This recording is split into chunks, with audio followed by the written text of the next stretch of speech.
आज जो हमारा डिस्कशन का टॉपिक है वो है डिजास्टर मैनेजमेंट, आपदा प्रबंधन। इसके अंतर्गत जो हम डिस्कशन करेंगे, पहले जानेंगे कि व्हाट इज़ द डिजास्टर, आपदा क्या है।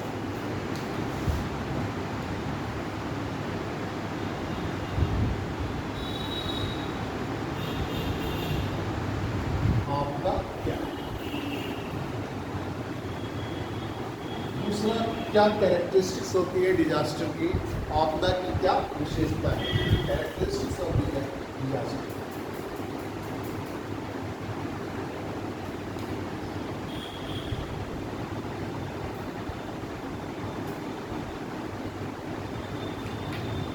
फिर टाइप्स ऑफ डिजास्टर, आपदा के प्रकार,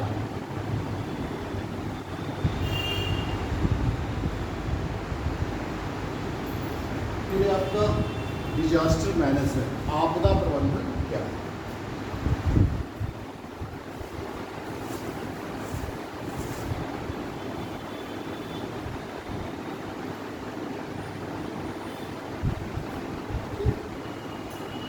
जो डिजास्टर मैनेजमेंट के तत्व हैं, एलिमेंट्स से वो क्या है।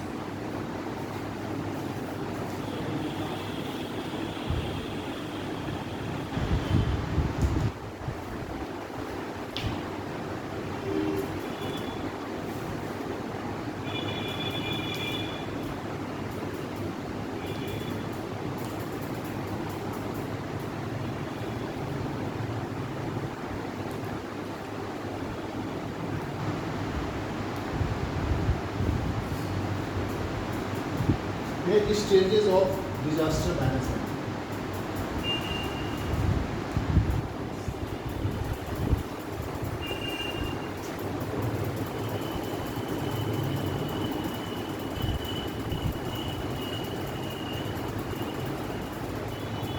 और लास्ट में आपका राष्ट्रीय आपदा प्रबंधन, नेशनल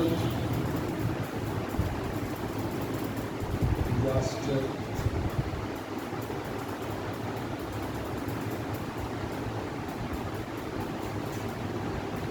मैनेजमेंट एक्ट 2000। तो हमारा जो टॉपिक है आज का वो है आपदा। Today we will discuss about the disaster management and the main sub topics are what is the disaster, आपदा क्या है, कैरेक्टरिस्टिक्स ऑफ डिजास्टर, आपदा की क्या विशेषताएं होती हैं, टाइप्स ऑफ डिजास्टर, आपदा के प्रकार, फिर है डिजास्टर मैनेजमेंट, आपदा प्रबंधन, फिर है elements of disaster reduction and disaster management, आपदा के न्यूनीकरण और आपदा के प्रबंधन के लिए कौन से तत्व होते हैं। फिर नेक्स्ट है स्टेजेस ऑफ डिजास्टर मैनेजमेंट, आपदा प्रबंधन के चरण कौन से हैं, स्टेप्स या स्टेज, अवस्था या चरण, कौन कौन सी अवस्थाएं हैं या उसके कौन कौन से चरण, स्टेप्स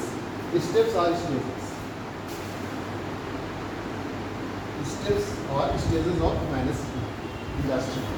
और नेक्स्ट है जो नेशनल डिजास्टर मैनेजमेंट एक्ट है आपका, राष्ट्रीय आपदा प्रबंधन अधिनियम 2005, इस पर हम चर्चा करेंगे।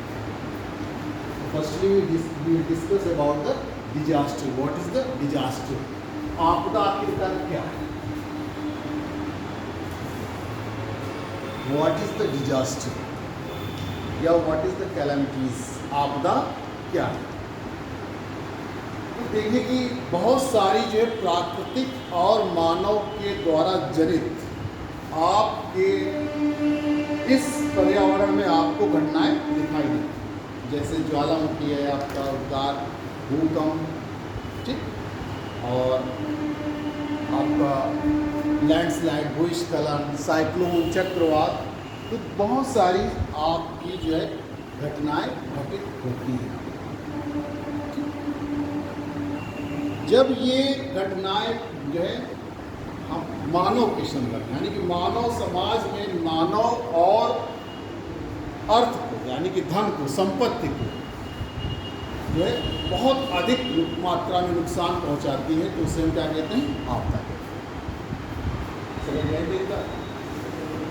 कि जो उन प्राकृतिक जन और मानव जनित जन जो हमारे एक्सट्रीम इवेंट्स हैं या जो हमारी प्रकोप है, यानी कि उन प्राकृतिक जन्य व मानव जनित प्रक्रमों जो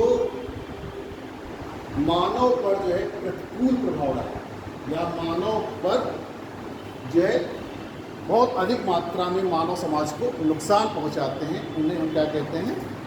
आपदा, डिजास्टर। ये बहुत जल्दी होती है, अचानक होती है। तो a disaster is the result of the causes of natural and human.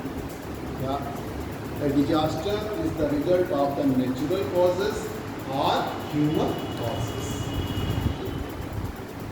that leads to the sudden disruption of the human life, a human normal life, and causes to severe damage of life and property to an extent that the all-level social and economic protection mechanism inadequate due to, यानी कि मानव और प्राकृतिक कारणों का ये आपदा क्या है? परिणाम, जो अचानक मानव समाज को छिन्न भिन्न कर देता है, डिसरप्टेड कर देता है, और जो है और बहुत अधिक मात्रा में मानव यानी कि मानव जीवन और मानव संपत्ति को क्षति इस सीमा तक पहुंचाता है कि उस समय उपलब्ध सामाजिक और आर्थिक सुरक्षा के जो हमारे पास उपाय हैं वो उस भयावह से के लिए अपर्याप्त है। जो हमने अभी इंग्लिश बोला उसकी ये हिंदी है, समझे? जो आपदा है वो मानव और प्राकृतिक कारणों का परिणाम है। आप लिख लीजिए, आपदा मानव और प्राकृतिक कारणों का परिणाम है जो अचानक सामान्य जीवन को तहस नहस कर देता है, तहस नहस कर देता है या डिसरप्ट कर देता है, यानी कि अलग थलग कर देता है, तहस नहस कर देता है। साथ ही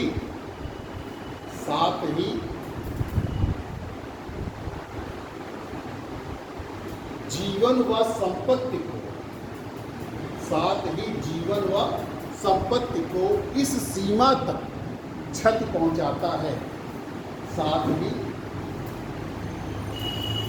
जीवन और जीव और संपत्ति को इस सीमा तक क्षति पहुंचाता है कि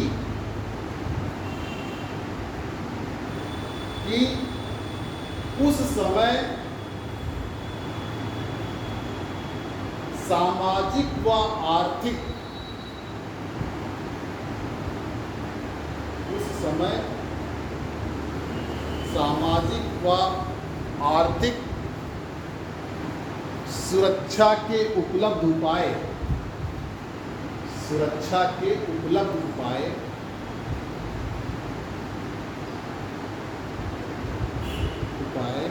उस भयावह के लिए अपर्याप्त, उस भयावह के लिए अपर्याप्त।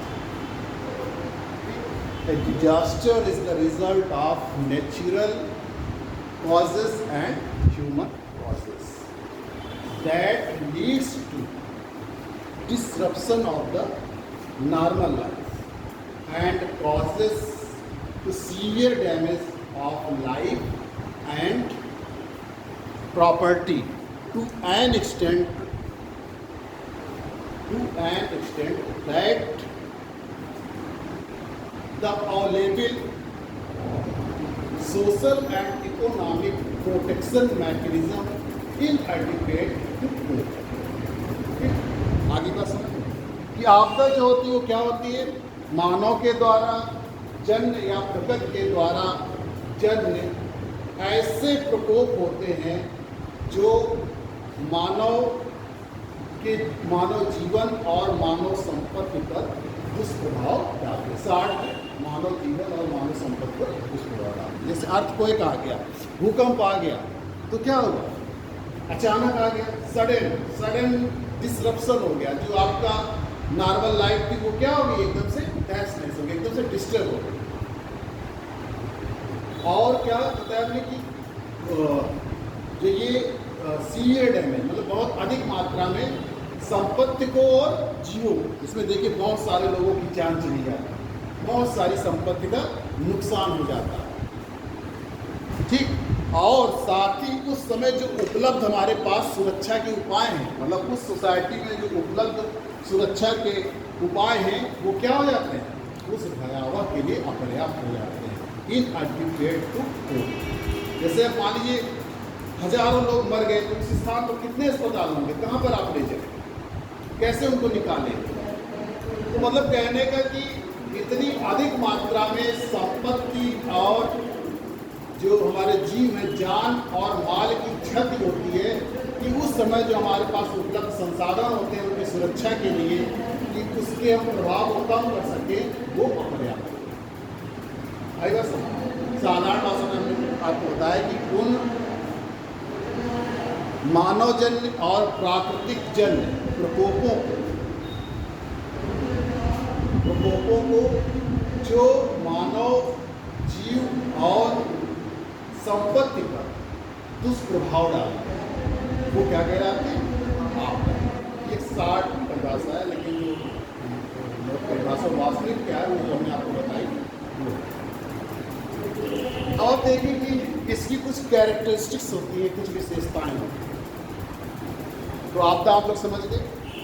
आपदा को हमेशा मानव के संदर्भ में देखा जाता है। जब भी आपदा कहेंगे आकलन, प्रकोप, जैसे साइक्लोन उठा, चक्रवात आपका बना समुद्र और तट तक आते आते वो समाप्त हो, तो वो आपदा नहीं कहते, वो केवल एक प्रकोप हजार, लेकिन वो आपदा नहीं कहते।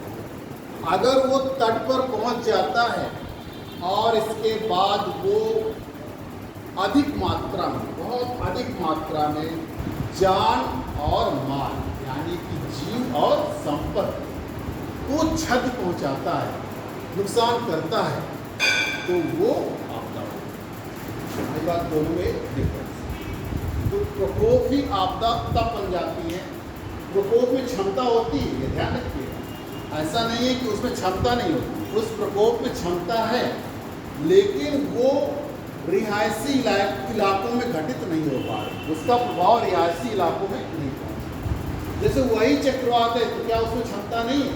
उसमें क्षमता है, वो बहुत अधिक मात्रा में लोगों को जो है, लोगों की संपत्ति और लोगों के जो जीवन है, यानी बहुत अधिक संख्या में लोगों की जान जा सकती है, और बहुत सारी जो आपकी बड़ी बड़ी बिल्डिंगें होती हैं, बहुत सारा इंफ्रास्ट्रक्चर होता है, वो सब क्या होता है? तहस-नहस हो जाता है, सब बर्बाद हो जाता है, उसको बहुत क्षति पहुंचती है। लेकिन अगर वो नुकसान कब पहुंचाएगा? जब रिहायशी इलाके में वो पहुंचेगा। रिहायशी इलाके से मतलब जहाँ लोग रह रहे हैं, जहाँ पर लोग नहीं रह रहे हैं वहाँ पर उसकी क्षमता तो है, लेकिन लोगों के न रहने के कारण वो जो है संपत्ति को और जान को क्षति नहीं पहुंचा पाता है। इसलिए प्रकोप और आपदा में आपको अंतर समझना है कि प्रकोप मानव जनित व प्रकृति जनित वो घटनाएं होती हैं, वो एक्सट्रीम इवेंट्स होती हैं जो मानव संपत्ति और मानव जीव को बहुत अधिक मात्रा में क्षति पहुंचाने की क्षमता, लेकिन वो रिहायशी इलाकों में अपना प्रभाव नहीं डालता।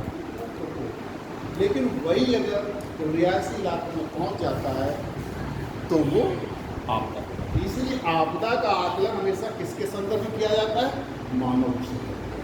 जब तक मानव संपत्ति और मानव समाज को नुकसान नहीं होगा तब तक वो आपदा के बाद थोड़ा सा ध्यान रखिएगा कि प्रकोप और आपदा में तो आपदा आप लोग समझ गए, सामान्य भाषा में प्रकृति के द्वारा या मानव के द्वारा जो हमारी प्रकोप उत्पन्न होते हैं और मानव समाज पर और मानव संपत्ति पर विपरीत प्रभाव डालते हैं या दुष्प्रभाव डालते हैं, इसे हम क्या कहते हैं, आपदा कहते हैं। ठीक, ये त्वरित गति से होने वाली क्रियाएं होती हैं, बहुत जल्दी बहुत तेजी से होती है। तो नेक्स्ट है हमारा कैरेक्टरिस्टिक्स ऑफ द डिजास्टर, आपदा प्रबंधन की विशेषता, आपदा की विशेषता। सारी केवल आपदा पढ़ रहे हैं।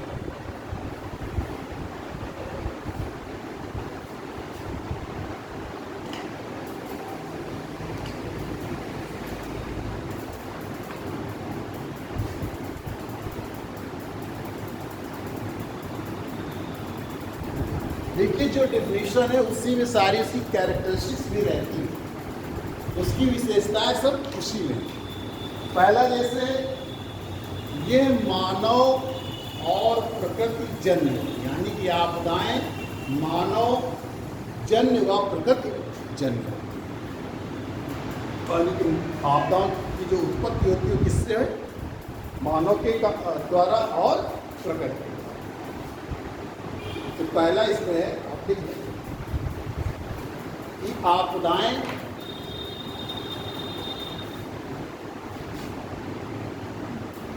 प्राकृतिक व मानवजन्य होती हैं।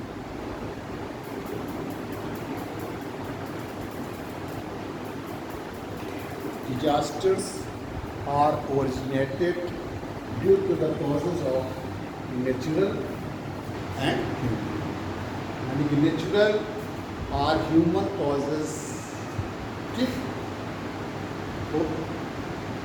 causes made the circumstances to create या to originate the disaster।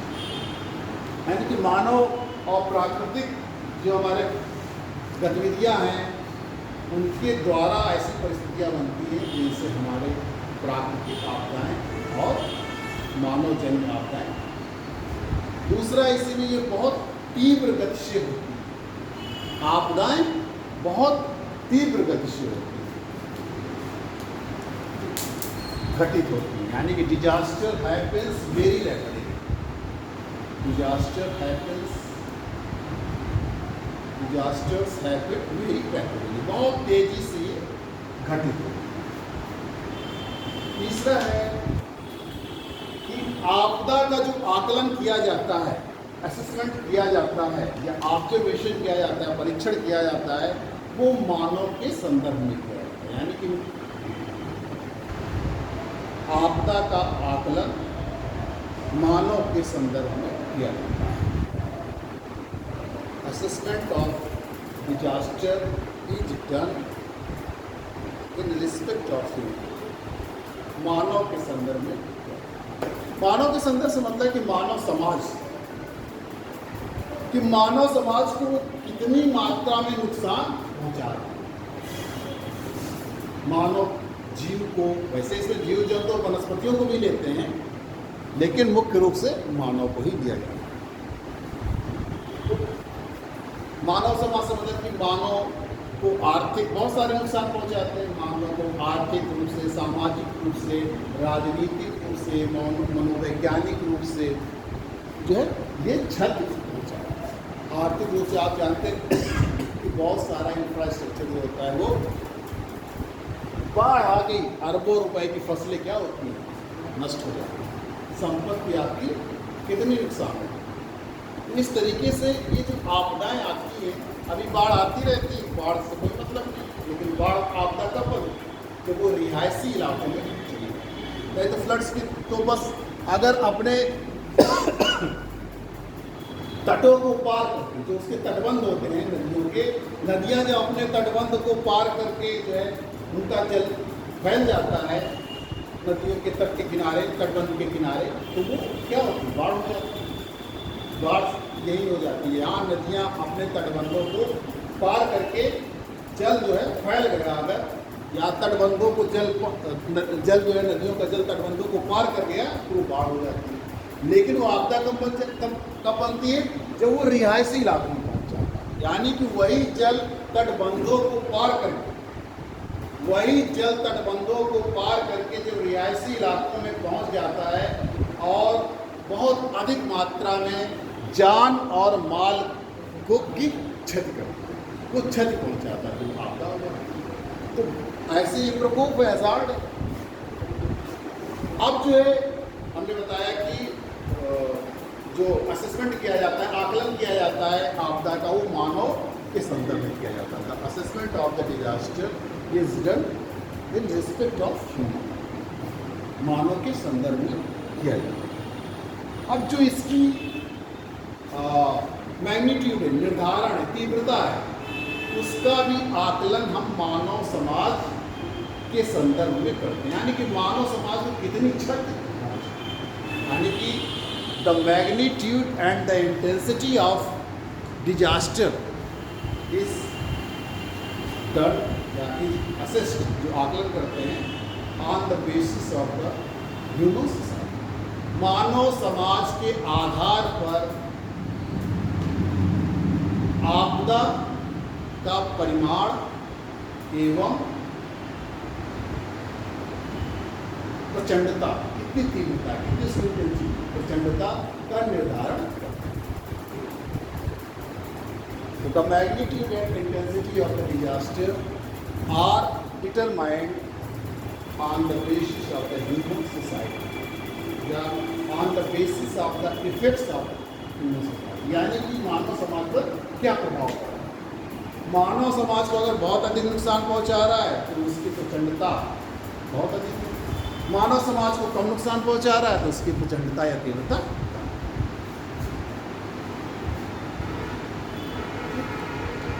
फिर इसके जैसे ये थोड़े ही पल में, यानी कि अचानक जो है ये मानव समाज, जो हमारी ह्यूमन सोसाइटी है, उसको तहस नहस कर देता है, छिन्न भिन्न कर देता है, यानी कि जो है थोड़े ही आपदा थोड़े ही समय में मानव समाज को जो है छिन्न भिन्न कर देती है, डिस्ट्रक्टेड कर देती है। इसको भी आप लिख लीजिए, आपदाएं मानव समाज को थोड़े ही समय में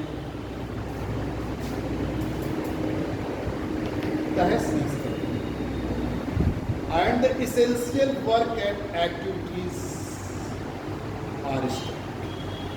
जो हमारे आवश्यक कार्य हैं और आवश्यक गतिविधियां क्या होती हैं, तुरंत। इसका मतलब कि आपदाएं मानव समाज को बहुत कम समय में ही तहस नहस कर देती हैं या छिन्न भिन्न कर देती हैं, जिससे आवश्यक कार्य और गतिविधियाँ रुक जाती हैं या रुक जाती हैं। जैसे अब उस एरिया में इस मात्रा में क्या कहते हो गया, अर्थक्वेक आ गया, तो ना इतनी जल्दी आपके पास ट्रांसपोर्टेशन की सुविधा है कि आप उनको निकाल कर जो है, जो प्रभावित है उनको अस्पताल पहुंचा सके। और जो पास में अस्पताल है वहाँ आप मान लीजिए आप 10, 20, 50 लोगों को एडमिट कर दिए। अगर एडमिट भी कर देते तो उतने डॉक्टर नहीं उपलब्ध हैं, उतने तो उनकी देखभाल नहीं करती। इसीलिए हमने कहा था आपको शुरू में ही, आपको जो डेफिनेशन बताई थी कि जो उस समय सामाजिक और आर्थिक सुरक्षात्मक उपाय या विधि हमारे पास उपलब्ध होती है, वह उस भयावह के आगे अपर्याप्त है, उस कोप के आगे क्या होता है, अपर्याप्त है। तो हमारे पास डॉक्टर भी हैं, हमारे पास एम्बुलेंस भी है, सारी चीज़ें हैं हमारे पास, लेकिन वो इतनी मात्रा में, इतनी क्या कहते हैं, इतने स्तर से हो जाता है नुकसान। हमने कहा ना कि टू एन एक्सटेंट, मतलब किस सीमा तक जो है वो डैमेज करता है, क्षति करता है कि हमारे पास जो उपलब्ध संसाधन होते हैं वो उस प्रभाव को न्यून करने के लिए क्या हो जाता है, तो आपने ये देखा। फिर इसके बाद एक लास्ट है इसमें कि आपदाओं का प्रभाव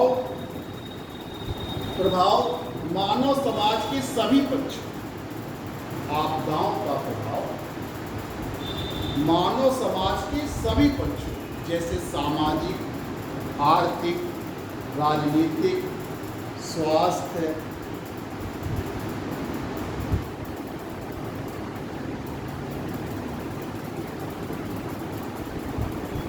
इत्यादि पर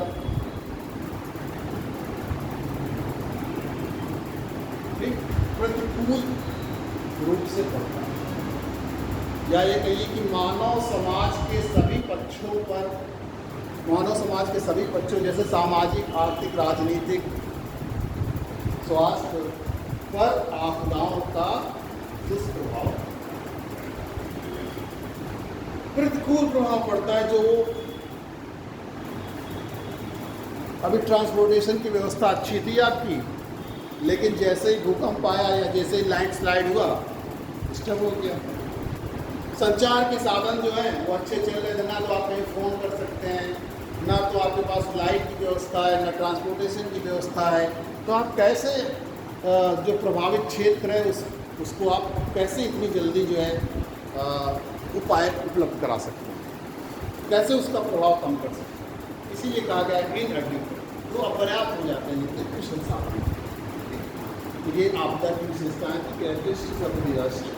अब हम बात करते हैं टाइप्स ऑफ द डिजास्टर, आपदा के प्रकार के लिए।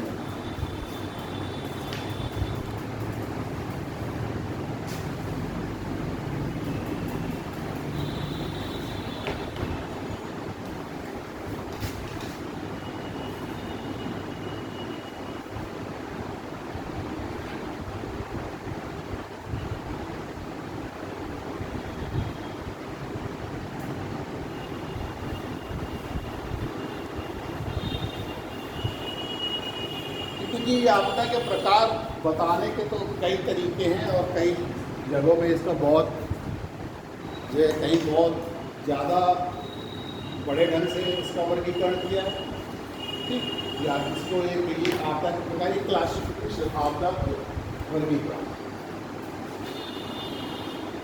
आपदा का वर्गीकरण एक ही चीज़ है।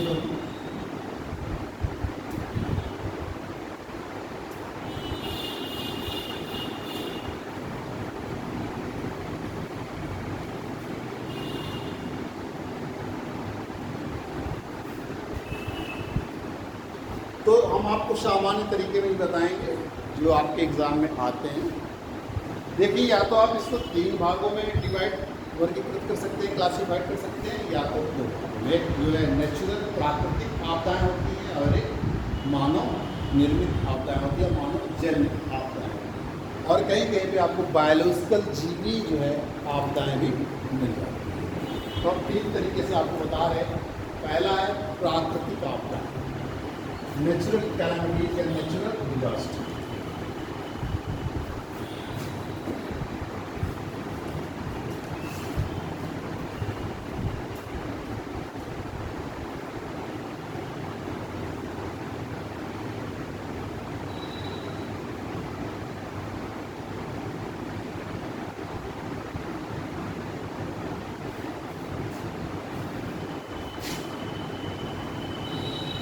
दूसरा है आपका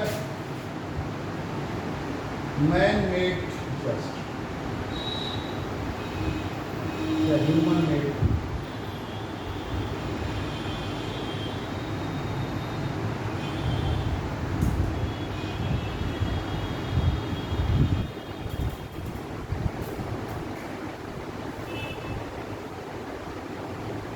मानव जन्म।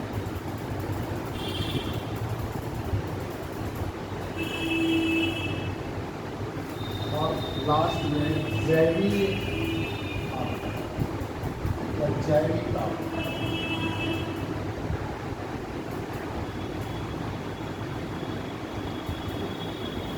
जो हमारे छोटे छोटे जीवों के द्वारा होते हैं।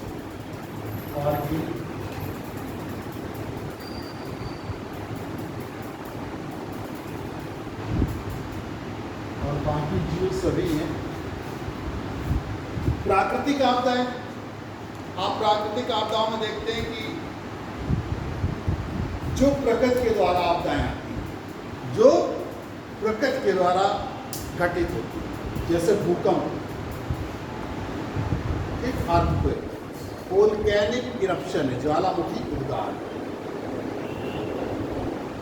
अब अगर अर्थक्वेक ऐसी जगह आता है जहाँ पर मानव समाज को क्षति नहीं पहुँचती है, वो प्रकोप है। लेकिन वही जैसे गुजरात में आया था, भुज में, तो क्या है वो आपदा है, बहुत सारे लोग मर गए। इसी तरह लैंडस्लाइड पर्वतीय क्षेत्र में हो जाता है, या आप देखते हैं कि जो क्लाउड बस्टिंग होती है, बादल का फटना जो होता है, ये सब क्या है? प्राकृतिक आपदा, प्रकृति के द्वारा। इसी में डिवीजन कर दिया जाता है, कोई इसी को लैंड कैलामिटीज कर देता है जो स्तर पर घटित होती है, दूसरा एटमॉस्फेरिक कैलामिटीज कह दी जाती है जो वायुमंडल में घटित होती है। इस तरीके से बहुत सारे डिवीजन हैं, लेकिन वो सब घूम फिर के क्या है? प्राकृतिक आपदा है। और इसी तरह क्वेश्चन आते हैं, अगर एग्जाम में पूछा जाता है तो सिर्फ इसी तरह पूछा जाता है कि निम्न में से कौन प्राकृतिक आपदा है या निम्न में से कौन मानव जनित आपदा है। तो इसमें आपका जैसे वोल्केनिक इरप्शन है,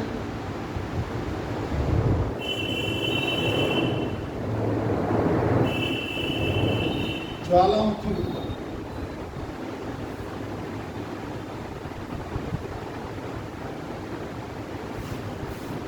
अर्थक्वेक भूकंप,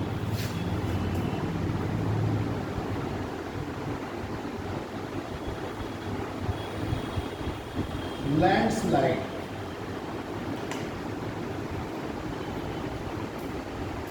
भूस्खलन, बाढ़, फ्लड, सूखा, ड्राउट,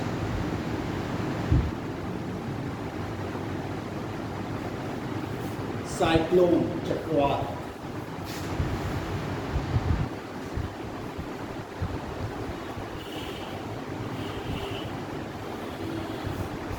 ये सब क्या है? आपकी प्रकृति के द्वारा।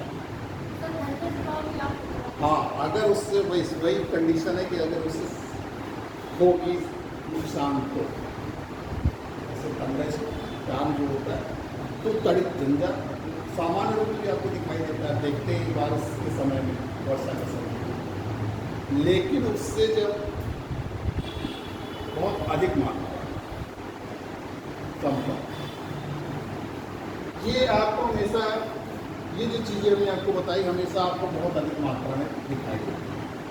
कई भूकंप जैसे गुजरात में भुज में आया था, उसको आपने देखा कि असम में आया था। इसके बाद जो आपको उत्तराखंड है और जम्मू कश्मीर है, वहाँ पे जम्मू कश्मीर में बाढ़ आई। उत्तराखंड में जो है क्लाउड बस्टिंग, जो है बादल फटना,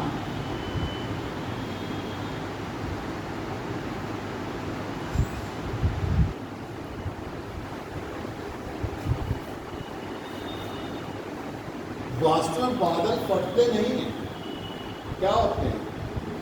इतनी अधिक मात्रा में पानी जो है, जल वर्षा एक समय में जो है एक क्षेत्र में इतनी अधिक मात्रा में थोड़े समय में कर दी जाती है, जिससे उसका प्रभाव बहुत, आपको लगता है जैसे कि कोई बादल से, कोई आसमान से जो है नदी गिर रही। इस तरीके से बादल क्लाउड बस्टिंग की हमेशा जो घटना होगी वो पर्वतीय क्षेत्रों में होगी। इसीलिए जब आप लोग मैहर वगैरह, और मैहर कह रहे वहाँ वैष्णो देवी वगैरह जाइए तो 15 जून के बाद मत जाओ, पहले ही जाओ। आपको वहाँ तक पहुँचते पहुँचते समय लग जाता है। जुलाई के महीने में मत जाइए, 15 जून के बाद मत जाइए। क्लाउड बस्टिंग की जो संभावना है वो पर्वतीय क्षेत्रों में ही होगी, क्योंकि बहुत तेज़ी से हवाएं ऊपर जो उठती है और सचुरेटेड होने के बाद बहुत अधिक मात्रा में वर्षा होती है। अब मान लीजिए किसी क्षेत्र में कोई ऐसी इतनी वर्षा होने लगे कि जैसे कोई नदी छोटी सी गिर रही है, तो क्या होगा? वहाँ के लोग तो, वहाँ तो बहुत सारी जान और माल क्या हो जाएगा? छत।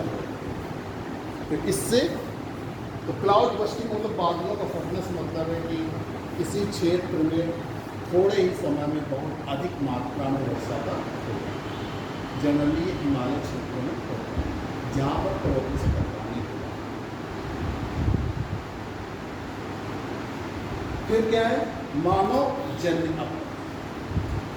अब इससे जो प्रभाव पड़ता है, जैसे हम वन विनाश कर रहे हैं, डिफॉरेस्टेशन,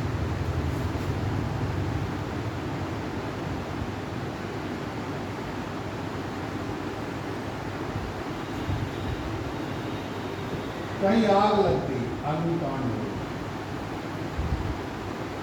नाभिकीय विस्फोट है, न्यूक्लियर एक्सप्लोजन है,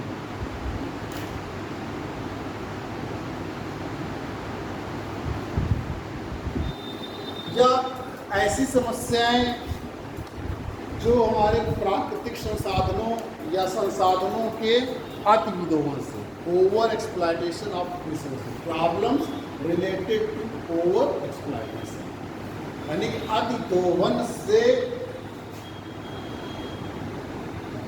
संसाधनों के अतिदोहन से।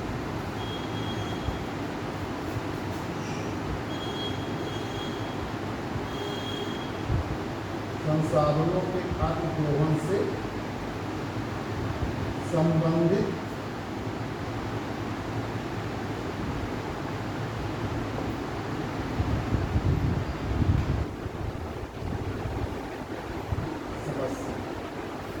Problems related to over exploited या ओवर एक्सप्लॉयटेशन ऑफ रिसोर्सेज, संसाधनों के अतिदोहन से उत्पन्न समस्याएं या संबंधित समस्याएं। इसी तरह जो हमारे टॉक्सिक या विषाक्त जो है रसायन होते हैं, केमिकल होते हैं, ठीक, उनसे जो अगर उनका प्रवाह हो रहा है कहीं, या उनको रिलीज किया जा रहा है कहीं पे, तो उससे जो है उत्पन्न समस्या, जैसे केमिकल्स है, विषाक्त केमिकल्स, उनका रिसाव हो रहा है कहीं, तो उससे क्या हो, बहुत सारी आपदा या उससे आपदा घटित होने की संभावना हो सकती है, तो उससे उत्पन्न जो समस्या। अब जैविक आपदाओं में जैसे आपके खरपतवार की समस्या है,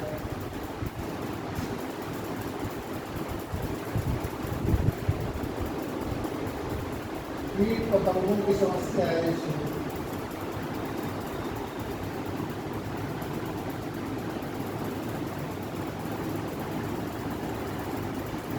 एक आपने सुना होगा जो टिड्डियां आती है ना, टिड्डियां कितना नुकसान पहुंचाती है। एक टिड्डी वो सब इसी में हाल है, तो इसी तरीके से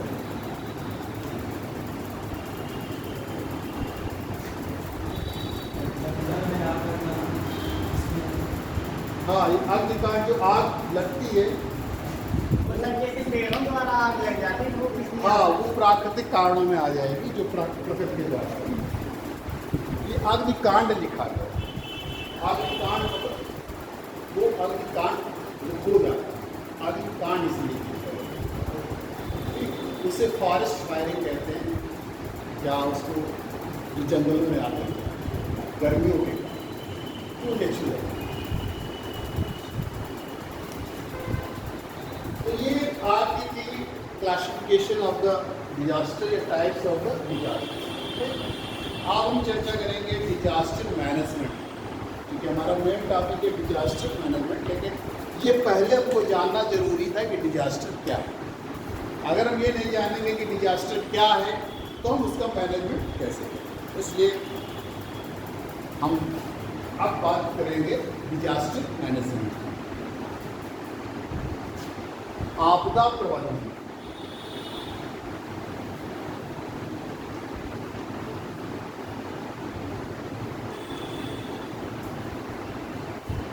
मैनेजमेंट आप लोग समझ ही रहे हैं। मैनेजमेंट से मतलब है प्रबंध करना, किसी चीज के लिए व्यवस्था करना। ठीक? कहते नहीं सारी तैयारी होगी, बस आप खाली मैनेजमेंट देख लीजिए, मैनेज कर लीजिएगा इसको। क्या करिए, मान लीजिए आपके पास छोटी सी जगह है और आपने कोई फंक्शन किया और उसमें इनवाइट किया आपने बहुत सारे लोग, मान लीजिए व्यवस्था तो वहाँ एक बार में तो 100 लोग आ सकते हैं और आपने इनवाइट कर दिया 500 लोग, 1000 लोग, तो आपको क्या करना पड़ेगा, कुछ ऐसी व्यवस्था करनी पड़ेगी कि जिससे वो सही ढंग से कार्य करे, यानी कि उसमें अव्यवस्था न पड़े। अब छोटी सी अगर जगह 100 और उसमें 500 लोगों को आ जाएंगे तो क्या होगा, ना तो कोई ठीक से खाना खा पाएगा, कोई पाएगा और कोई नहीं, अव्यवस्था पड़ेगा। लेकिन आपने मैनेज कर दिया, कहा कि जो है इस फंक्शन में जो बुला रहे हैं उनको जल्दी बुलाएं, हम ये कार्यक्रम जल्दी से चालू करवा देंगे खाने पीने का, मान लीजिए 12 निवासी करवा देंगे, लोग आते जाएंगे धीरे धीरे। तो क्या किया आपने, मैनेजमेंट, जो आपके पास संसाधन है उसी उपलब्ध संसाधनों के आधार पर आपने ऐसा मैनेजमेंट किया कि आप जो है छोटी सी जगह में भी अधिक लोगों को के लिए आपने अपना कार्यक्रम समझा। इसी तरह डिजास्टर मैनेजमेंट, आपदा प्रबंधन, यानी कि आपदा के प्रभाव को क्या करना है, हमको कम करना है, to mitigate the reduction of the effects of the disaster. तो यानी कि हमको जो उसका प्रभाव कम करना है, आपदा के प्रभाव को, आपदा के दुष्प्रभाव को जो मानव समाज पर पड़ रहा है उसको जो है कम करना है, तो उसके लिए हम क्या करेंगे, आपदा से पहले कुछ तैयारी करें। पहले से तैयारी करके बैठे हुए हैं कि अगर मान लीजिए आपदा हो जाएगी तो हम ये कार्य करेंगे, तो वही क्या कहलाता है, आपदा प्रबंधन, यानी कि आपदा पूर्व आपदा के प्रभाव के न्यूनीकरण की जो तैयारी की जाती है उसे हम आपदा, आपदा के पूर्व आपदा के प्रभाव के न्यूनीकरण के लिए या के प्रभाव को कम करने के लिए जो तैयारी की जाती है या की हुई तैयारी जो है आपदा।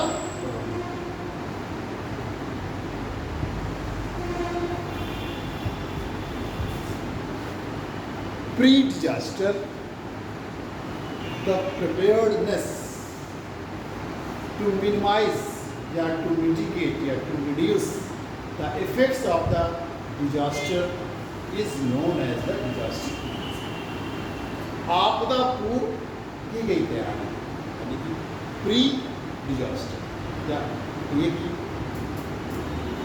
बिफोर डिजास्टर, तो pre disaster the preparedness to mitigate the effects of the disaster is known as the disaster.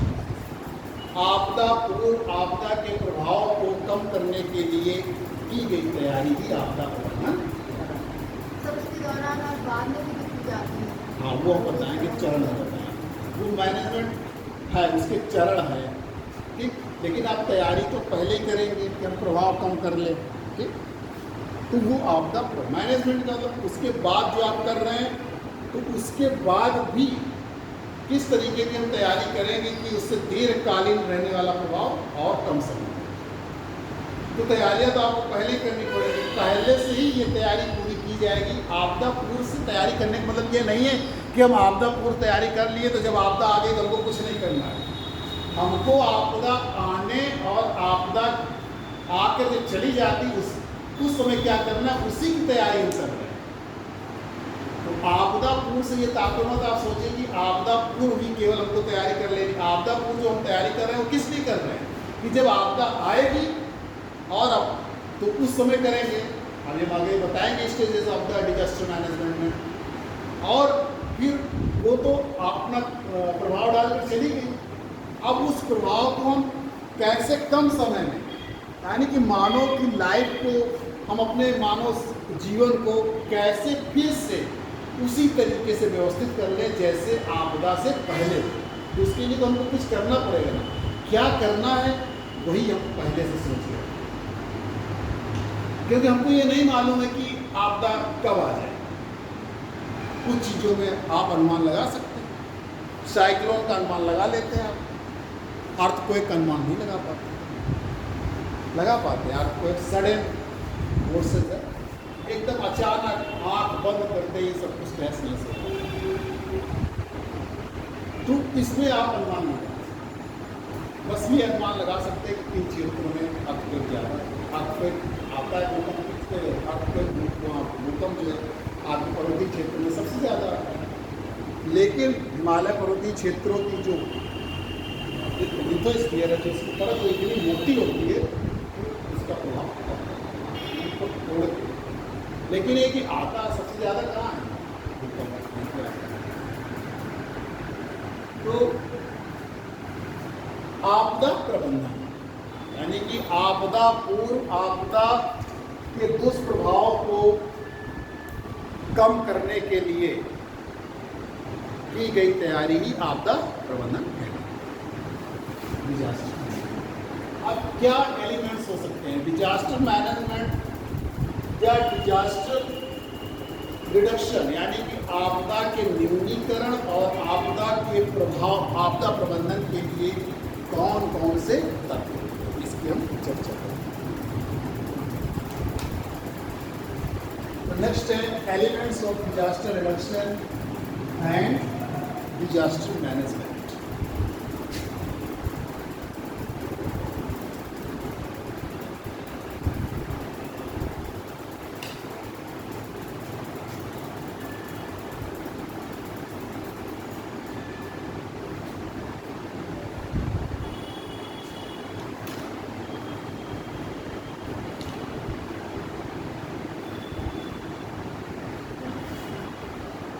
आपदा न्यूनीकरण या आपदा के प्रभाव को कम कर, आपदा न्यूनीकरण एवं आपदा प्रबंधन के कौन कौन से हो सकते हैं। आप क्या करेंगे, पहले जो आपदा आ रही है उसका क्या करेंगे, आप डिजास्टर एनालिसिस।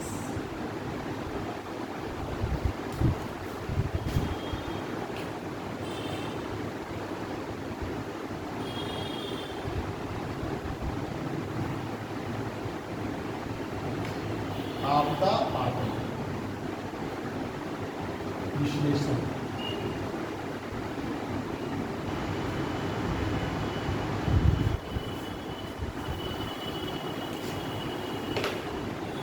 फिर दूसरा क्या है, सुभेद्यता वल्नरेबिलिटी एनालिसिस। Vulnerability analysis.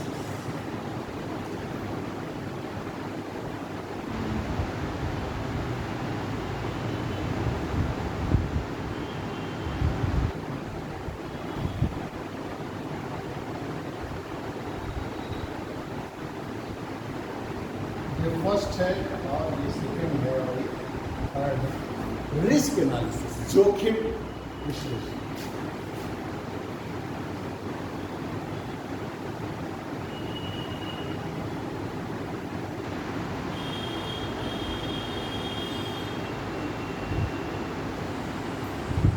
ये इसके तीन तत्व, disaster analysis, vulnerability analysis and risk analysis. आपदा का विश्लेषण, सुभेद्यता विश्लेषण और रिस्क एनालिसिस। अब एक एक को चर्चा करेंगे। डिजास्टर एनालिसिस, आपदा का विश्लेषण। अब इसमें हम क्या करेंगे, जैसे जो आपदा आती है या आपदा उत्पत्ति होती है, इसके इतिहास का विश्लेषण करेंगे। इसके जैसे आपने कोई क्षेत्र ले लिया, आपने कहा कि आज इसमें अर्थक्वेक कब कब आया, भूकंप कब कब आया, भूस्खलन हिमालय क्षेत्र में कब आया। तो जो विभिन्न प्रकार की आपदाएं हैं उनका क्या करेंगे हम, उनकी उत्पत्ति के इतिहास का विश्लेषण, हिस्ट्रोजेनेसिस, उनके इतिहास का विश्लेषण। इतिहास का मतलब कि कब कब आए, इतिहास का मतलब कब का हुआ। मान लीजिए आपने पर्वतीय क्षेत्र ले लिया, हिमालय क्षेत्र ले लिया, तो आप उसमें आपदाएं जो हैं उनका विश्लेषण करेंगे कि कब कब भूकंप आए, कब कब क्लाउड बस्टिंग की घटना हुई, बादल विस्फोट की घटना हुई, कब कब जो है लैंडस्लाइड की घटना हुई, भूस्खलन की घटना हुई। तो ये विभिन्न प्रकार की जो आपदाएं हैं इनकी उत्पत्ति के इतिहास का विश्लेषण करेंगे। ठीक, पहला आपदा विश्लेषण में पहला जो काम करेंगे हम आपदाओं की उत्पत्ति के इतिहास का विश्लेषण। दूसरा इसमें है आपदाओं की प्रकृति, नेचर ऑफ द कैलामिटीज या नेचर ऑफ द डिजास्टर, उसकी प्रकृति कैसी। प्रकृति किसके संदर्भ में देखेंगे, मानव समाज के संदर्भ में देखेंगे। बहुत भयावह है, कम भयावह है, यानी कि उससे कितनी मात्रा में समाज की संपत्ति और समाज के जो जीव वनस्पति और मानव हैं उनको क्षति समझे। दूसरा है नेचर ऑफ द कैलामिटीज या nature of the disaster, analysis of the nature of the disaster, यानी कि उसकी प्रकृति का हम विश्लेषण करेंगे।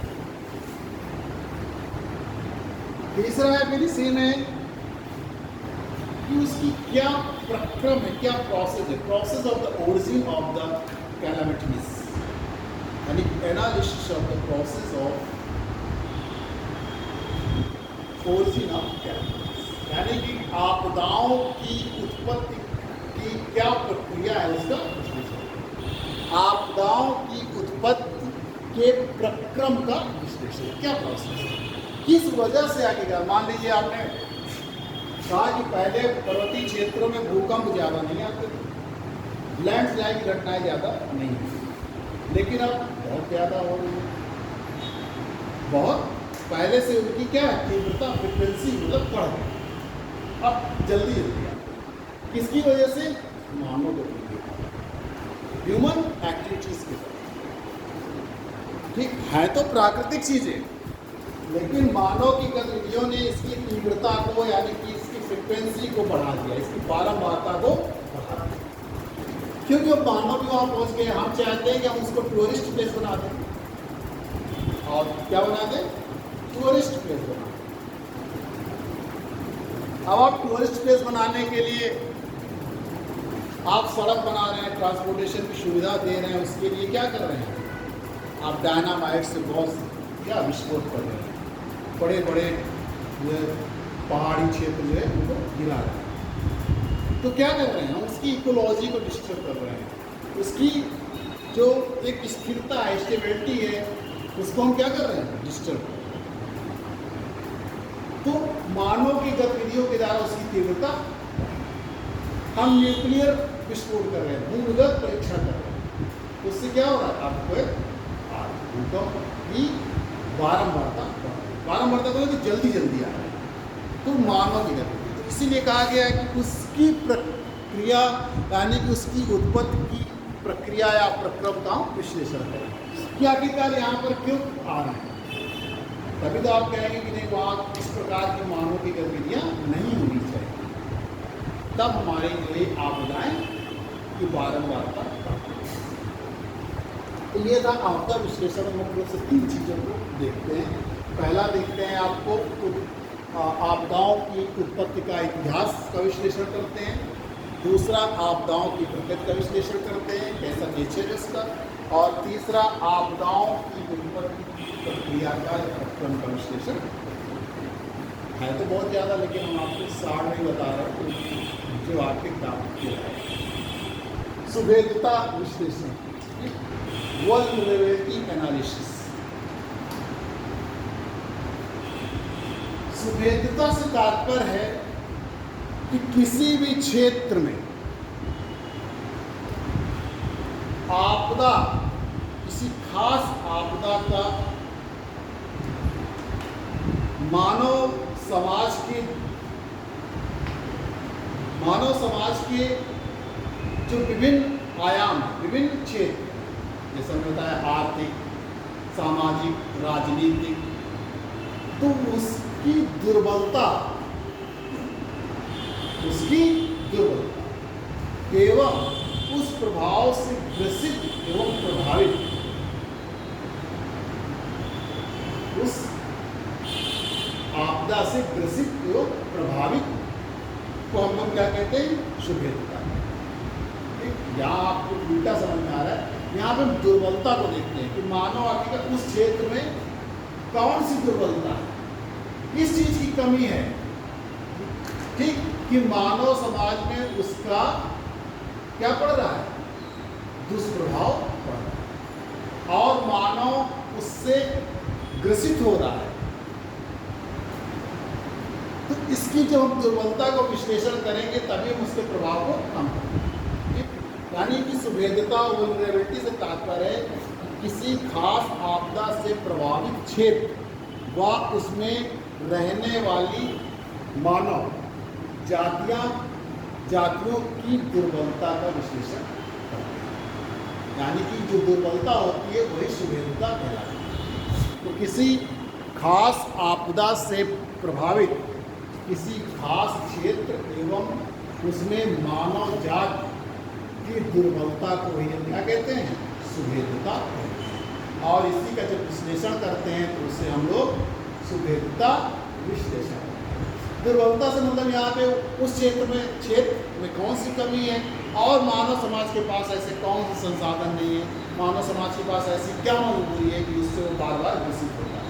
जैसे भारत में बार बार बाढ़ आती है, बार बार सूखा आता है और जो है जब बाढ़ आती है तो बहुत सारे क्या कहते हैं हमें आर्थिक नुकसान होता है। तो आखिरकार किन चीज़ों की वजह से ऐसा होता है? क्यों नहीं हम बाढ़ को रोक पा रहे हैं? क्यों नहीं सूखा को कम कर पा रहे? तो उस क्षेत्र में ऐसी क्या उस क्षेत्र का पारिस्थितिकी तंत्र है और वहाँ के लोग ऐसे क्यों दुर्बल है? तो इस चीज़ का जो विश्लेषण कहलाता है वो दुर्बलता विश्लेषण कहलाता है। यानी कि वास्तव में ऐसी कौन सी चीज़ें हैं जो उस क्षेत्र को और वहाँ पर रहने वाले लोगों को जो है कि उन चीज़ों के कारण जो है लोगों को बार बार प्रभावित आएगा समझ। जैसे आपने कहा कि बाढ़ के किनारे आप रह रहे हैं, आपका पारिस्थितिकी तंत्र नदियों के किनारे का है जिसमें वहाँ पर बार बार बाढ़, बहुत अधिक वर्षा हो गई और जल निकास जो है बहुत की व्यवस्था नहीं है। तो इसलिए क्या हो गया? जैसे आप देखते हैं शहरों में नालियाँ बनी हुई हैं लेकिन नालियों से पानी जो है नहीं जा रहा है। थोड़ा से बारिश होती है, थोड़ी सी वर्षा होती है, पूरा जल क्या होता है? भर जाता है। तो क्या वहाँ किस चीज़ की दुर्बलता है कि वहाँ पर जल का निकास ठीक ढंग से नहीं। तभी तो उस चीज़ अगर अब हम चाहते हैं कि जल वर्षा का जल इकट्ठा ना हो तो पहले में क्या करना होगा? जल निकासी की व्यवस्था ठीक है। इससे ये तात्पर्य कि अगर हम उस कमियों को जान जाएंगे कि किस वजह से हम आपदा से बार बार प्रभावित हो रहे हैं तो उन कमियों का विश्लेषण करेंगे। फिर है जोखिम विश्लेषण। जोखिम विश्लेषण में यही है कि किसी आपदा से यानी कि समाज के विभिन्न पक्ष, different aspect of the society like social, सामाजिक, कल्चरल, सांस्कृतिक, इकोनॉमिक, आर्थिक, पॉलिटिकल एंड साइकोलॉजिकल,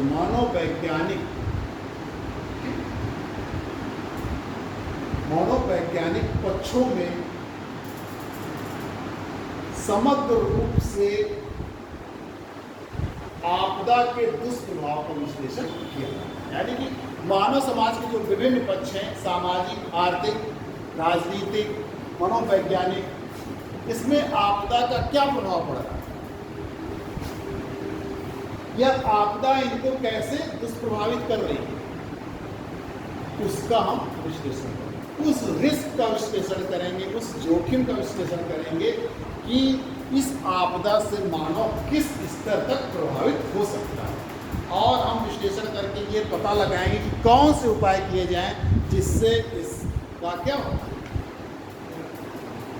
प्रभाव, यानी कि जोखिम जो है, रिस्क जो है वो कम।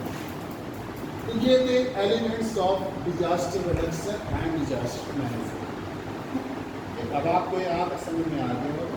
अब नेक्स्ट चलते हैं स्टेजेस ऑफ डिजास्टर मैनेजमेंट। आपदा प्रबंधन के चरण अथवा आपदा प्रबंधन की अवस्था, उसको हम नेक्स्ट हम डिस्कस कर रहे हैं।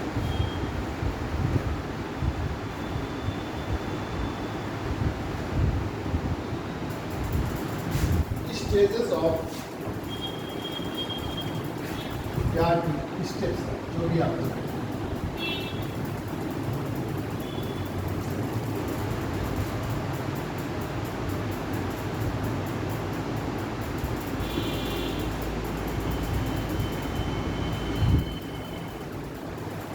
स्टेप्स और स्टेजेस ऑफ डिजास्टर मैनेजमेंट।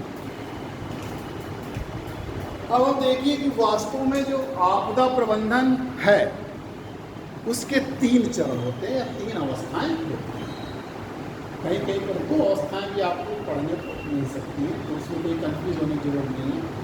एक होता है प्री डिजास्टर स्टेज, प्रथम चरण जो इसका होता है प्री डिजास्टर स्टेज होता है। जो आपका फर्स्ट स्टेप है, प्रथम चरण है,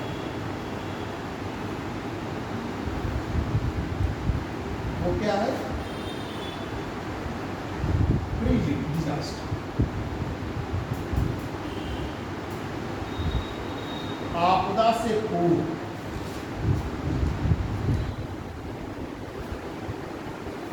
दूसरा क्या है? द्वितीय चरण, आपदा के समय।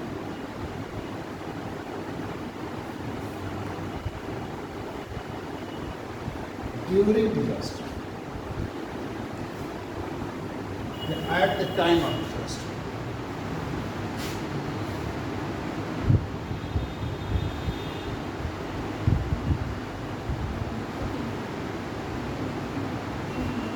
तीसरा तृतीय चरण, थर्ड स्टेज या थर्ड स्टेप्स आफ्टर डिजास्टर।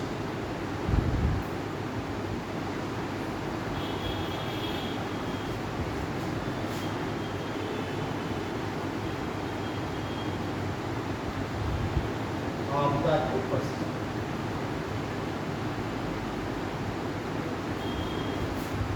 कहीं कहीं पर 2 भी चीजें दिखाई जाती हैं, प्री डिजास्टर आपदा के पूर्व और दूसरा आपदा के पश्चात। क्योंकि जब आपदा आ जाती है इसको कहेंगे कि एक कर दिया गया, तो भाई अब आपदा आ गई है, आपदा आपको एक आया तो आपदा के समय कहाँ रहेगा,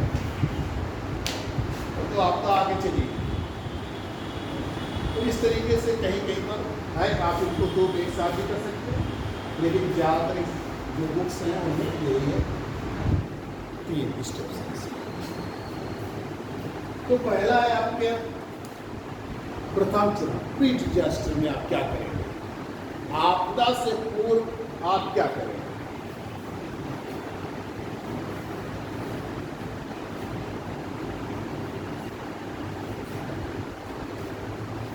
आपदा से पूर्व आप मुख्य रूप से 3 कार्य करेंगे। क्या करेंगे? 3 कार्य। एक आप प्रेडिक्शन करेंगे, पूर्वानुमान। 3 P's हैं, 3 P। एक P से प्रेडिक्शन है, दूसरा से प्रिपेयर्डनेस तैयारी करेंगे, और तीसरा है प्रिवेंशन निवारण।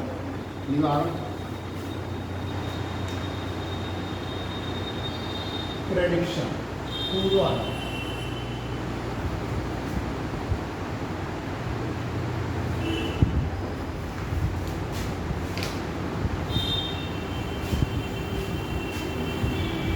प्रिपेयर्डनेस या प्रिपरेशन।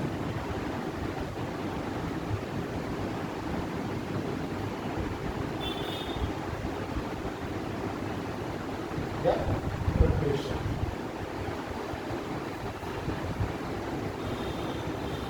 तैयारी। और तीसरा प्रिवेंशन, निवारण।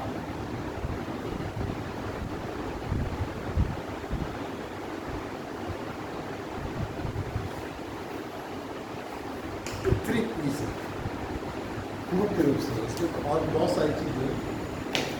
तो सबसे पहले हम क्या करेंगे? प्रेडिक्शन करेंगे, पूर्वानुमान करेंगे। पूर्वानुमान किन्हीं चीज़ों का किया जा सकता है, कहीं पर नहीं किया जा सकता है। जैसे बाढ़ का आप पूर्वानुमान कर सकते हैं। आप टीवी में न्यूज़ सुनते होंगे, आप न्यूज़पेपर में पढ़ते होंगे कि साइक्लोन आने वाला है, चक्रवात आने वाला है या तूफान आने वाला है। तो मछुआरों से कहा गया है कि आप जो है वहाँ पर समुद्र में उस सीमा से आगे मत जाए। साइक्लोन में आने वाला तो तटीय क्षेत्रों में बताया गया कि जो 24 घंटे बाद जो है उड़ीसा के तट पर या वेस्ट बंगाल, पश्चिम बंगाल के तट पर जो है साइक्लोन। तो क्या है ये पूर्वानुमान। अब हम पूर्वानुमान करके उस क्षेत्र की रहने वाली जनसंख्या को, उस क्षेत्र की जो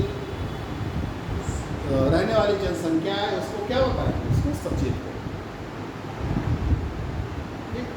यानी कि आपदा के बारे में हम पूर्वानुमान करके वहाँ के रहने वाली जो जनसंख्या है, जो मानव समाज है, उसको उस आपदा के बारे में सचेत करें, उस आपदा के बारे में उसको जानकारी दें। उसको उस आपदा के लिए या आपदा के प्रभाव से लड़ने के लिए ये मानसिक रूप से तैयार करें कि उस क्षेत्र में आपदा आएगी। आप सचेत रहिए।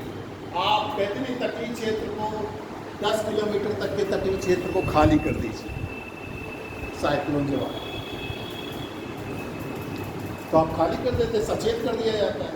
मानसिक रूप से हम तैयार हो गए क्या कि अब साइक्लोन आएगा, चक्रवात आएगा और हमको इसके प्रभाव को क्या करना है, अपने स्तर से करना है, इसका प्रभाव हमारे ऊपर ना। फिर प्रिपरेशन, प्रिपेयर्डनेस, तैयारी। इसके लिए हमको तैयारी भी करनी है। कौन सी तैयारी करनी है कि जो आपदा आ रही है, अगर वो आपदा आ जाएगी तो उसके समय हम क्या करें या उसके पहले हम क्या करेंगे। हमने कहा कि 10 किलोमीटर तक के क्षेत्र को हमने खाली करा दिया, ये हमारी तैयारी। 10 किलोमीटर तक के क्षेत्र को हमने खाली करा दिया।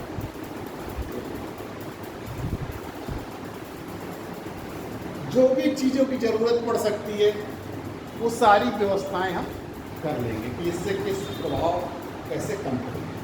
वहाँ के ट्रैफिक को, रेल और उस क्षेत्र की जो ट्रांसपोर्टेशन है, यातायात को हमने क्या करेंगे, ये बंद करेंगे। यहाँ से किसी भी तरीके का इस क्षेत्र से आवागमन 24 घंटे या 48 घंटे नहीं होगा। प्रिवेंशन, निवारण। निवारण क्या है?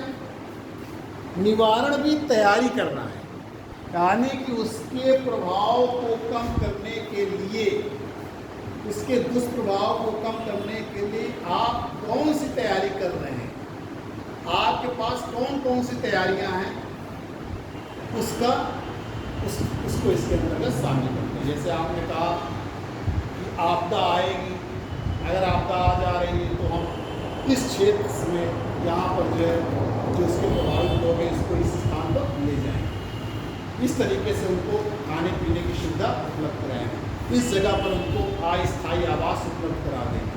अस्पताल जितने हैं उनको हमने ज़्यादा से ज़्यादा उसमें जितने ज़्यादा से ज़्यादा बेड हो सकते हैं उसमें हमने उसकी व्यवस्था कर ली। जहाँ 10 थे वहाँ हमने 20, जो डॉक्टर दूर दराज थे उनको भी हमने बुला लिया कि अगर आपदा आएगी, आपदा से प्रभावित लोग, एम्बुलेंस की जो है संख्या अगर हमारे पास 50 है और हमको ज़रूरत पड़ सकती है 100, तो हमने एम्बुलेंस की व्यवस्था करी।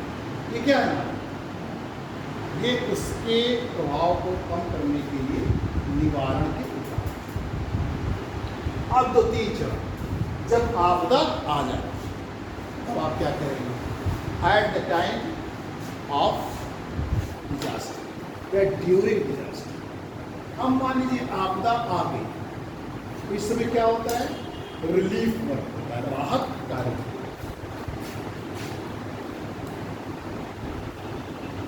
रिलीफ वर्क, राहत। और ये राहत कार्य जो युद्ध स्तर पर किए जाते हैं, आप देखते हैं फोर्सेस लग जाती हैं, paramilitary forces, military, air force, force वाले सब उस समय लग जाते। युद्ध स्तर पर हम राहत कार्य करते हैं, क्योंकि इतनी कम समय में और इतनी अधिक मात्रा में होता है। अगर मान लीजिए बहुत सारे लोग जो है दब के मर गए हैं, मलबे के नीचे दबे हुए, अगर हम उनको इतनी जल्दी नहीं निकालेंगे तो क्या हो जाएगा, हमारा पर्यावरण दूषित हो जाएगा, जिससे अन्य लोग बीमार होंगे, अन्य लोग बीमार होंगे। इसलिए हमें क्या करना है, युद्ध स्तर पर राहत कार्य। तो सबसे पहले क्या करते हैं हम, इससे जो प्रभावित क्षेत्र मान लीजिए अर्थक्वेक वगैरह, लैंडस्लाइड वगैरह है, या बाढ़ आ गई है, क्लाउड बस्टिंग हो गई है, तो उससे जो प्रभावित लोग हैं उनको उस क्षेत्र से निकालिए। मलबे में दबे लोग हैं तो उनको वहाँ से बाहर निकालिए। जैसे अर्थक्वेक आ गया तो बहुत सारे हो गए, अब उसमें से जब आप निकालेंगे तब पता चलेगा कि नहीं ये अभी जिंदा है, ये मर गया तो उसको जहाँ पे मरने वालों को ले जाना है, पोस्टमार्टम में जहाँ पे भी ले जाना है, उनका सौदा करना है, वहाँ पर ले जाएंगे। जिसमें अभी जान पाएंगे उसको तुरंत आप अस्पताल ले जाएंगे। और जो जैसे लैंडस्लाइड वगैरह हो जाता है तो उसमें क्या होता है, मुख्य भूमि से एक बहुत बड़ा हिस्सा जो है मुख्य भूमि से अलग होता है, यानी कि यातायात के जो साधन वगैरह हैं वो सबसे वो दूर हो जाता है। तो उनको हमने जो अस्थायी आवास बना रखा है वहाँ पर ले जाएंगे, या अर्थक्वेक से जो कम प्रभावित है उनको हमने अलग कर दिया, अस्थायी आवास बना। अब मान लीजिए कि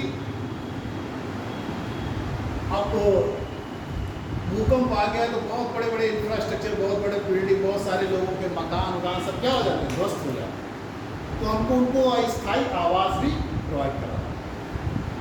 तो ये जो राहत कार्य होते हैं वो क्या होते हैं, युद्ध स्तर पर किए जाते हैं। इसके अंतर्गत पहले तो आप सबसे जो प्रभावित लोग हैं उनको उस स्थान से हटाकर सुरक्षित स्थान पर ले जाते हैं, उनके लिए खाने पीने का इंतजाम करते हैं, उनके लिए अस्थायी आवास करते हैं, उनके लिए जो है औषधियों का इंतजाम करते हैं, और उनके लिए जो है आपका जो उपचार है, डॉक्टरी उपचार है, उसकी व्यवस्था at the time of the disaster, during disaster. फिर आपदा के पश्चात, आपदा के पश्चात जो कार्य होते हैं उसके अंतर्गत दो कार्य मुख्य रूप से रिकवरी, दोनों आर से ही। अगर आप इसको यानी कि डिजास्टर मैनेजमेंट के दो स्टेजेस देखते हैं, एक आपदा से पूर्व और एक आपदा से पश्चात, तो उसमें तीन है, प्रेडिक्शन और प्रिपेयर्डनेस एंड प्रिवेंशन, और इसमें तीन आर, एक रिलीफ वर्क और इसमें है रिकवरी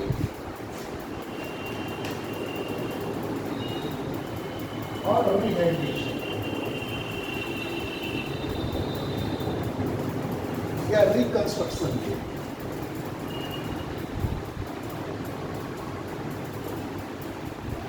रिकवरी के अंदर भी कभी कंस्ट्रक्शन आ जाता है। रिकवरी, पुनर्वास, पुनर्निर्माण,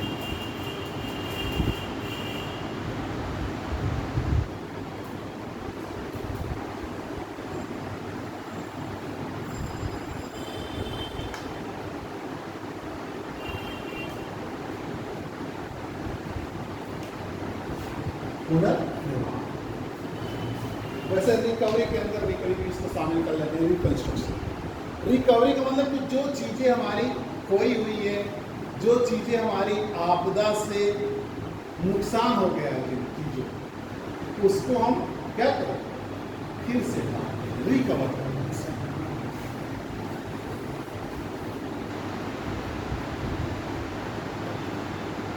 रिकवरी तीन तरीके की है।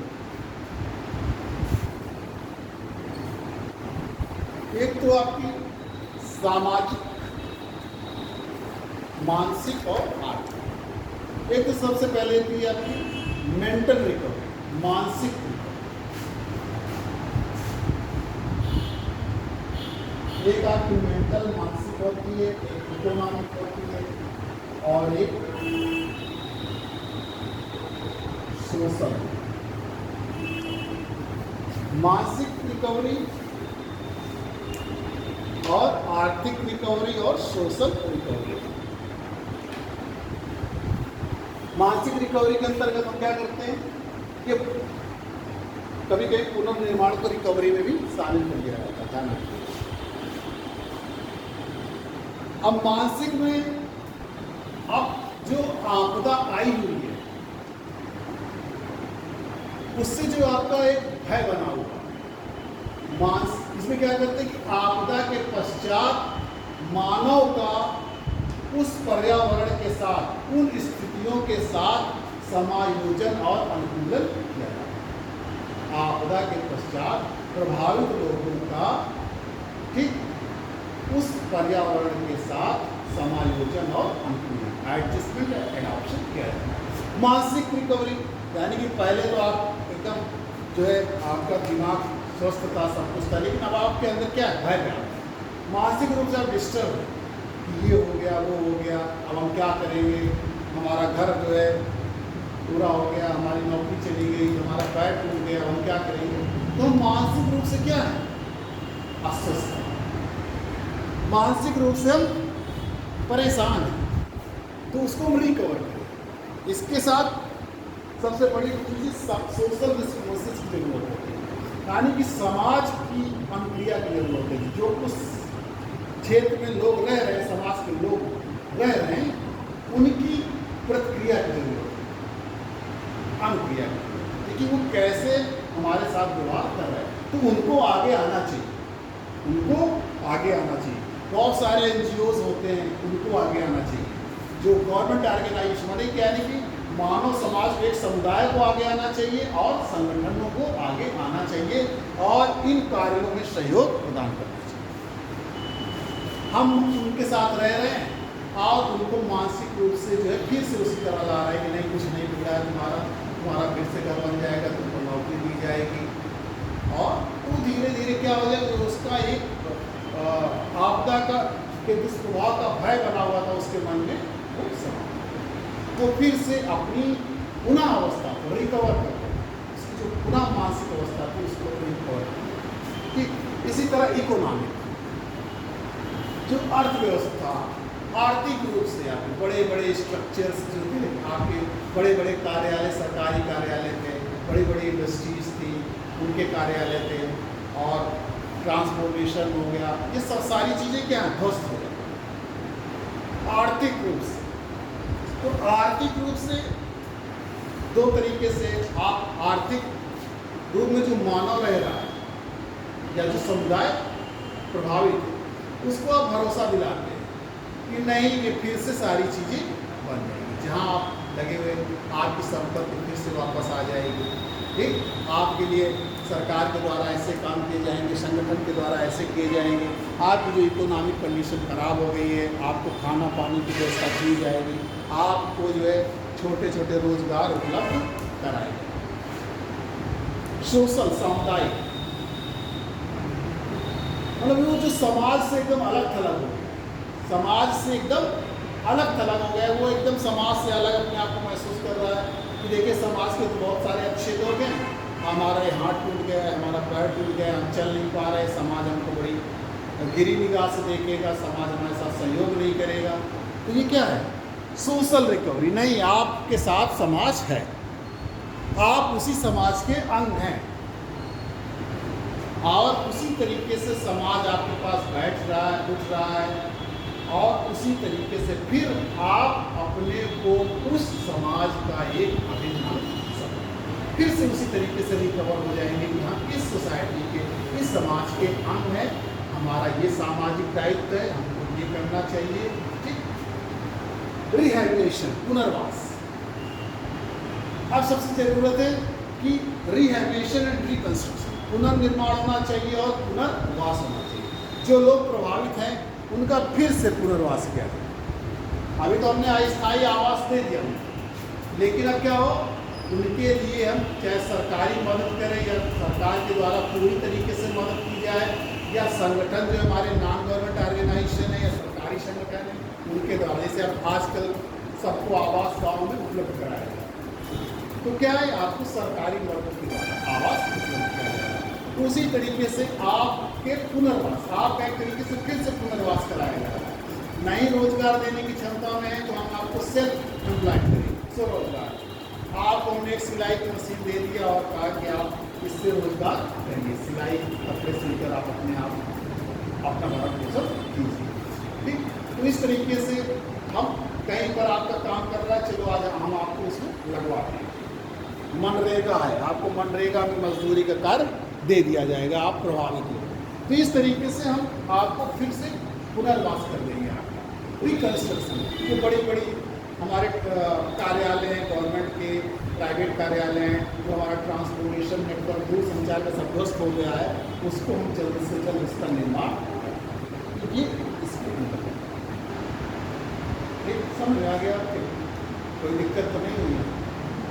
क्योंकि लास्ट है, अब आपको बताने जा रहे हैं नेशनल डिजास्टर मैनेजमेंट एक्ट 2005।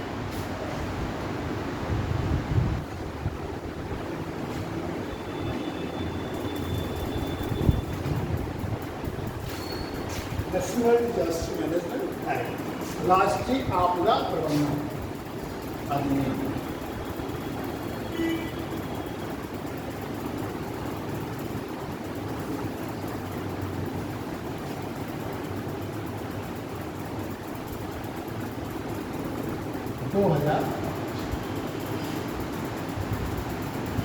इसकी कुछ विशेषताएं जो तो आपको मालूम है ना होना चाहिए, क्योंकि जीडी एग्जाम में आती है कि राष्ट्रीय आपदा प्रबंधन अधिनियम कब पारित किया गया, एक्ट कब लागू। तो वास्तव में 2005 में अधिनियम पारित किया गया था, लेकिन इसने कार्य करना 2006 से शुरू किया। दोनों तरीके से क्वेश्चन आते हैं। राष्ट्रीय आपदा प्रबंधन अधिनियम कब से क्रियान्वित हुआ, कब से कार्य करना शुरू किया, तो 2006 होगा। और राष्ट्रीय आपदा प्रबंधन अधिनियम कब पारित हुआ, तो 2005।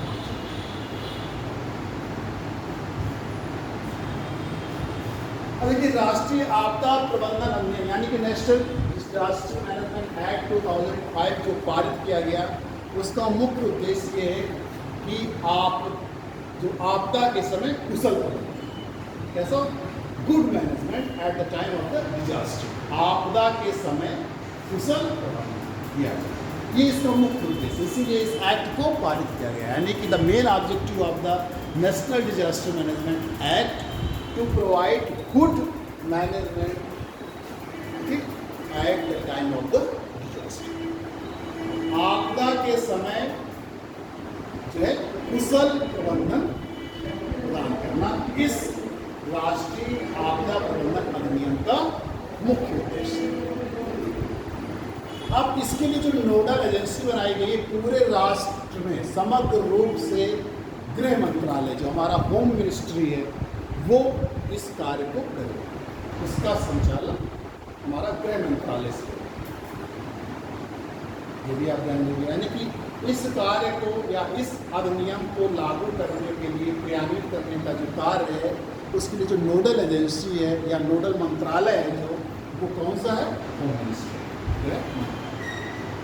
अब इसी अधिनियम के तहत राष्ट्रीय आपदा प्रबंधन अधिनियम के तहत ही राष्ट्रीय आपदा प्राधिकरण, राष्ट्र स्तर पर राष्ट्रीय आपदा प्राधिकरण, नेशनल डिजास्टर अथॉरिटी, राष्ट्रीय आपदा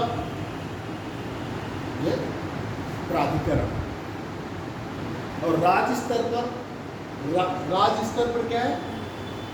राज्य आपदा प्रबंधन अधिकरण, और जिले स्तर पर जिला आपदा प्रबंधन अधिकरण। ये हमारे अधिकरण बनाए गए, अथॉरिटीज बनाई गई, और पूरे देश में इनकी एक व्यवस्थित संरचना रहे, इसलिए ये स्टेट लेवल पे भी हैं और सेंट्रल लेवल पे और स्टेट, यानी ऊपर से केंद्र स्तर पर, फिर राज्य स्तर पर, फिर जिले स्तर पर। इसके जो पदेन मुख्य जो अध्यक्ष होता है वो प्रधानमंत्री है। जो हमारा राष्ट्रीय आपदा प्रबंधन अधिकरण है वो कौन है? इसके अध्यक्ष कौन है?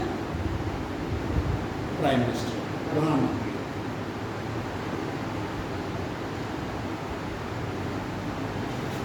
साथ ही साथ इस राष्ट्रीय आपदा प्रबंधन अधिनियम के तहत इसको गृह मंत्रालय को ये अधिकार होता है कि किसी भी अधिकरण को वो जो है आपदा का कार्य दे सकता है या आपदा अधिकरण घोषित कर सकता है।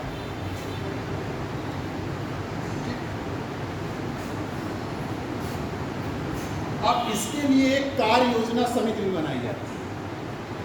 इन कार्यों को क्रियान्वित करने के लिए कार्य योजना समिति बनाई जाती है जो इसको क्रियान्वित करने के लिए अपनी राय देती है। अब इसके तहत ही किसी को भी आप जो राष्ट्रीय आपदा प्रबंधन अधिनियम के तहत ही हम किसी चीज़ को कोई आपदा है कि नहीं इसको घोषित करते हैं। जैसे आपका ये अभी कोविड हुआ था, उसको आपदा घोषित किया गया। आपदा घोषित करने के तहत ही लॉकडाउन आपको लगाया। इसी के तहत हम राष्ट्रीय आपदा रिस्पांस फंड भी, नेशनल डिजास्टर रिस्पांस फंड भी बनाते हैं। राष्ट्रीय आपदा नेशनल डिजास्टर रिस्पांस फंड की भी व्यवस्था इसी अधिनियम के, जिसमें हम इस आपदा को करने के लिए जो है आपने देखा था इसमें बनाया गया था, आपदा फंड बनाया गया था। आपका कोविड-19 पहले आया था तो इसके लिए राष्ट्रीय स्तर पर और राज्य स्तर पर आपदा फंड बनाए गए थे। आपदा प्रबंधन जो है कोष, रिस्पांस कोष बनाए गए, यानी कि नेशनल स्तर पर भी आप बना सकते हैं, जिसको हम लोग नेशनल डिजास्टर रिस्पांस फंड कहते हैं। राज्य स्तर पर स्टेट डिजास्टर रिस्पांस फंड कहते हैं और डिस्ट्रिक्ट लेवल पर भी बन सकते हैं। इसमें क्या होता है, आप अपना सहयोग राशि दीजिए। जैसे सबसे कह दिया गया कर्मचारी से आप अपना 1 दिन का वेतन दीजिए, इसके अलावा आपकी जो इच्छा हो। जैसे रतन टाटा ने 1500 करोड़ रुपये 1500 करोड़ रुपये उसने इस फंड में उन्होंने दिया, जो हमारा कोविड के समय बनाया गया। तो इसके अंतर्गत नेशनल डिजास्टर रिस्पांस फंड जो है बनाने की व्यवस्था है। तो ये आपका राष्ट्रीय आपदा प्रबंधन अधिनियम था। अब अगर आप कुछ पूछना चाहें।